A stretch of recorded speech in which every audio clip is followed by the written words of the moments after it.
বুবলি মা হয়েছে, এই যে তার স্ট্যাটাস, এই যে বেবি গার্ল হয়েছে শার্লিন খান তার নাম, হ্যাঁ এই যে বুবলির স্ট্যাটাস। আসেন আমরা এখন দেখি সাকিব খানের ইসাতে কোনো স্ট্যাটাস আছে নাকি। দেখেন সাকিব খানের পুরো পেজটাতে কোনো স্ট্যাটাস নাই যে তার বাচ্চা হয়েছে এটা নিয়ে, কোনো স্ট্যাটাস নাই, কোনো স্ট্যাটাস নাই। কিন্তু অল্প থেকে অল্প কিছু হলেও কিন্তু সাকিব খান স্ট্যাটাস দেয়, কিন্তু বুবলি স্ট্যাটাস দিয়েছে তার মেয়ে হয়েছে। ব্যাপারটা এটা না যে তার মেয়ে হয়েছে কেন সে লুকালো, তাকে সাংবাদিকরা বারবার প্রশ্ন করেছে যে আপনার পেটটা একটু উঁচু কেন। তিনি বলেছেন যে একটু মোটা হয়ে গিয়েছি। কিছুদিন আগেও তিনি এই কথাটা বলেছেন যে আপনারা অনর্থক মিথ্যা কথা বলছেন, এই করছেন সেই করছেন, সবাইকে মিথ্যুক প্রমাণ সে করছিল। কিন্তু বাঙালির ধারণাই সত্যি প্রমাণিত হলো, সে আসলে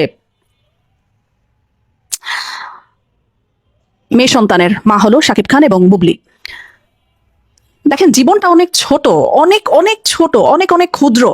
আমরা এই জীবনটাকে এত এলোমেলো, এত এত ভয়ঙ্কর, এত অসত্যতার জায়গার মধ্যে কেন নিয়ে যাই আমি আসলে বুঝি না। একটা সন্তান আসতেছে, একটা সন্তান আপনি ধারণ করেছেন, সেই সন্তান আসতেছে, সেটা আপনি বলতে চাচ্ছেন না মিডিয়াতে, কারণ আপনার ভয়। আপনার কিসের ভয়? এই যে বাচ্চা হলো, বাচ্চা হওয়ার পরে তো আপনি আসলে বলছেনই যে বাচ্চা আসলে হয়েছে।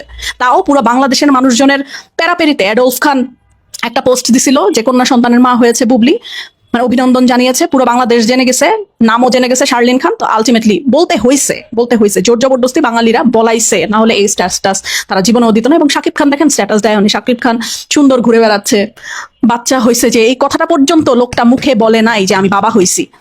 এটা একটা সন্তানের জন্য কতটুকু না পাওয়া, একটা সন্তানের জন্য কতটুকু কষ্টের, ব্যাপারটা চিন্তা করতে পারেন।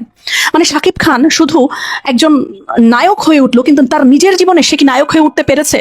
আসলেও কি সে মহানায়ক? আসলেও কি সে নায়ক হয়ে উঠতে পেরেছে? এই যে তিনটা বাচ্চার বাবা তিনি, একটা বাচ্চা হওয়ার পরেও তাকে দেখছেন একটা স্ট্যাটাস দিতে, একটা বাচ্চা হওয়ার পরেও সে মিডিয়াতে এসে বলেছে যে আমার বাচ্চা হয়েছে, সবাই দোয়া করেন। সে তার মুভির প্রচারণা করছে। এগুলা না মানে এগুলো না হয় না, এত নোংরামি, এত মিথ্যা, এত মিথ্যা, এত লুকোছুপি দিয়ে না কিছু হয় না।